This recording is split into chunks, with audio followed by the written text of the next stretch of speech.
হে মানুষ, আজকে আপনাদের কাছে আসলাম কিছু কথা নিয়ে।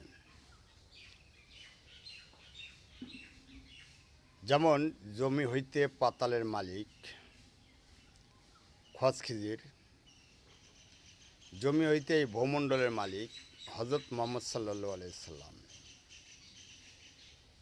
এবং উর্ধ্ব আকাশের মালিক কালুওয়ালা।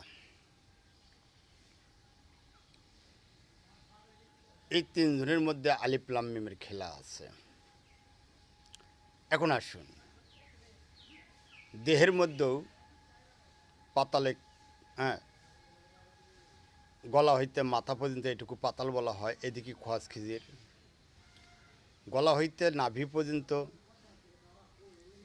এটুকু হজরত মোহাম্মদ সাল্লাল্লাহু আলাইহি সাল্লামের, নাভি হইতে নিচ পর্যন্ত কালুওয়ালা। এই তিনি একত্রিত করে এখানে হয় রেসালত।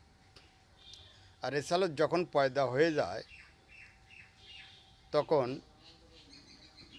যুগের মোজাদ্দে হয়ে যায়। আর যখন যুগের মোজাদ্দে হয়ে যায় তখন ওই ব্যক্তি আহলে বায়াতের কর্ণধল হুনুক্তাহে রহমানি রুহিহু হয়ে যায়। এখন খুব সুন্দর একটা বোঝার বিষয়। হ্যাঁ, এটা তো দেহের ভিতর থেকেই বার করা। আমি এর আগে একটা ভিডিও দিছিলাম, যদি তোমার গুরু কামেলদার না হয় তাহলে তুমি কামেলদার হইতে পারবে না।